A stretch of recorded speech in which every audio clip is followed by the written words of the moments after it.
Hello to the world and to the kingdom citizens. I greet you in the precious holy name of Yeshua Messiah, Yeshua HaMashiach, who said in his word, John 8:32, and ye shall know the truth, and the truth shall make you free. Hi, I'm Dr. John Curry, Ambassador, Pan-African, and welcome to the Embassy of the Kingdom of Heaven on Earth. If you want to follow this podcast, please subscribe to JC Global Embassy TV 1. Ring the bell and hit the thumbs up button. Today we're going to continue as we move towards the close of the African glory story for parents and for black parents, and students of all ages.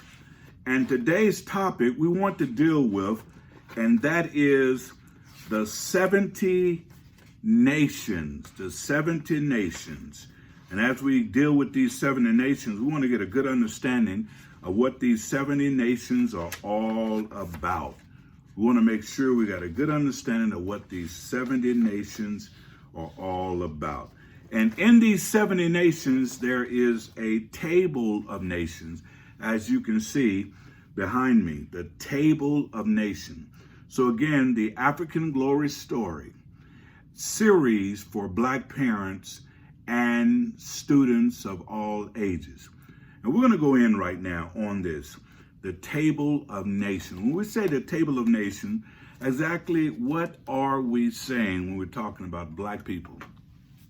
I think it's important for us to know this, because when we don't know this, we have a tendency to answer to the word minority. So the Table of Nations is found in Genesis chapter 10, verses 1 all the way through verses 32. Genesis chapter 10, verses 1 through 32. But before we get there, I just want to give you just a snippet of why this is important.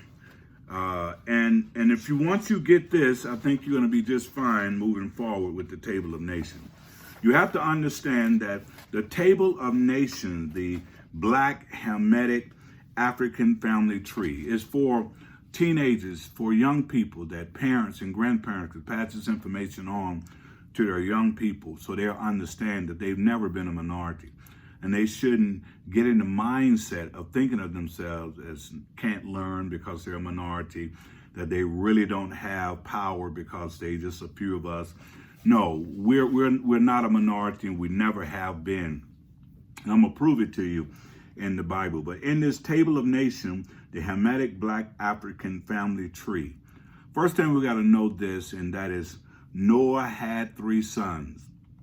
If you look in your Bible in the book of Genesis, please, chapter 6, going forward, you'll see that Noah had 3 sons. And really, in before chapter 6, basically around chapter 5, he had 3 sons, and those sons was Shem, Ham, and Japheth. Shem, Ham, and Japheth. Now, this make up the species of men. This basically bringing to pass the type of men and the species of men. So Shem, Ham, and Japheth. Now, Ham had 4 sons. Ham represent the Negroid. He had 4 sons. And those 4 sons was Cush, Mizraim, Put, and Canaan. So if we do the breakdown of the Black African family tree, what we'll find out, Noah had 3 sons. Shem would be considered a Mongoloid. Ham would be considered a Negroid. And Japheth would be considered a Caucasoid. And of those 3 families, of those 3 sons, came 70 nations. And you break those down to the word Ham.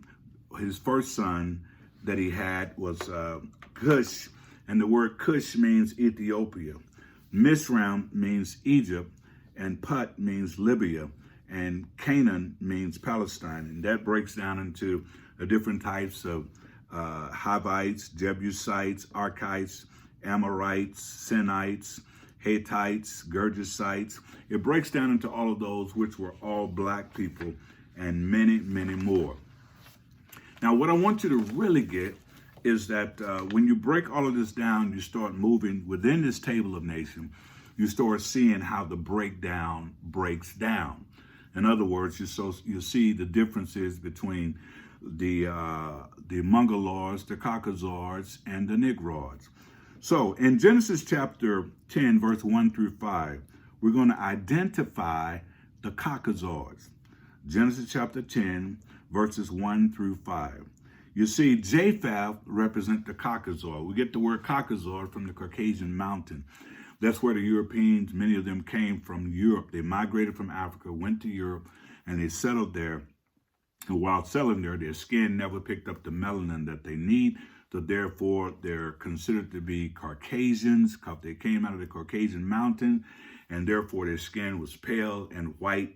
So they coined the phrase for themselves to bring a European nation on back in the late 1800s, and they called themselves white Europeans.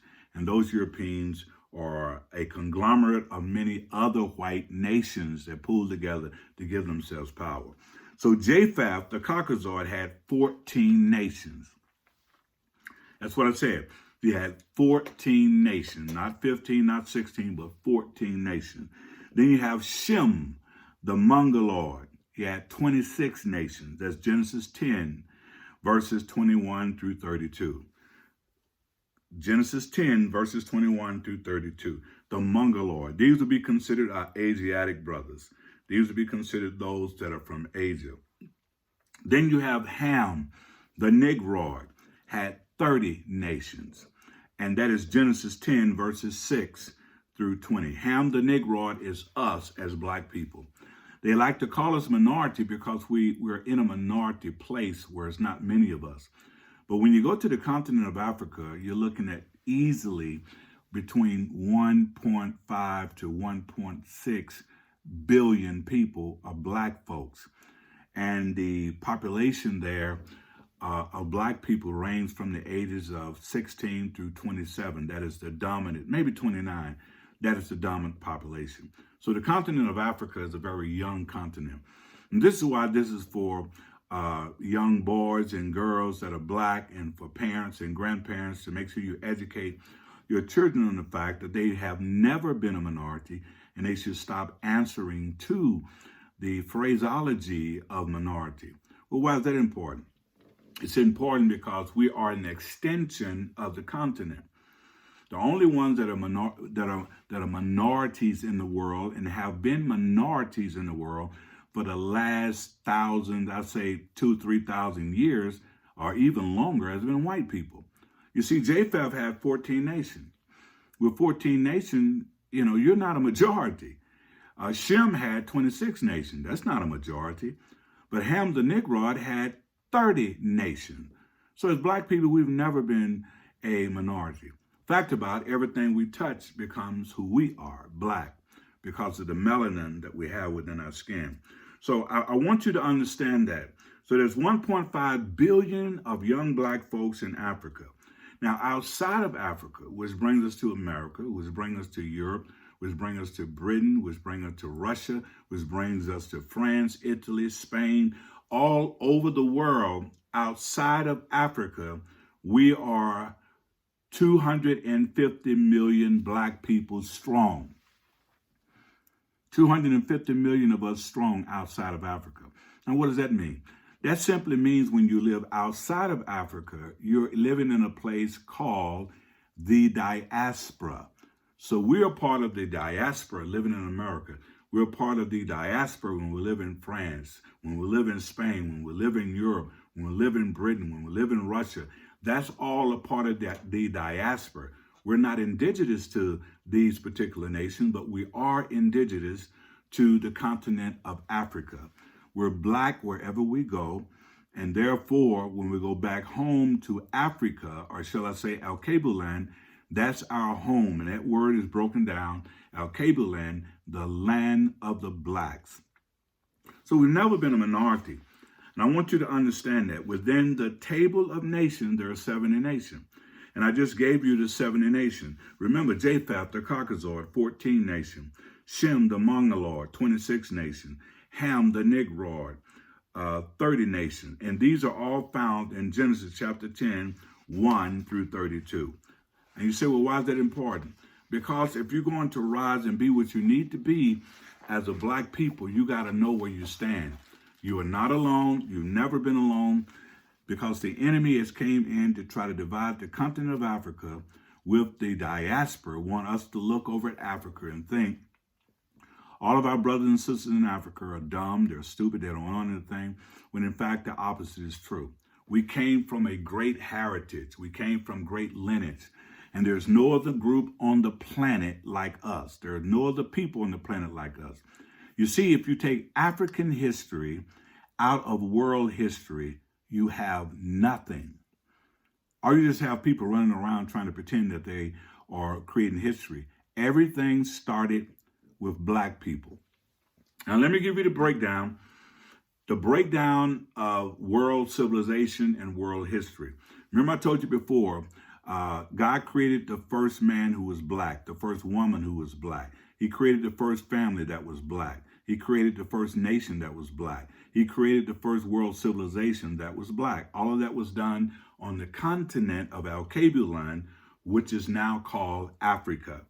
So the question is that many Europeans are asking, they're asking this fundamental question that has already been answered through antiquity. And that question is, who civilized who? Well, the answer is that the black Africans civilized the Greeks.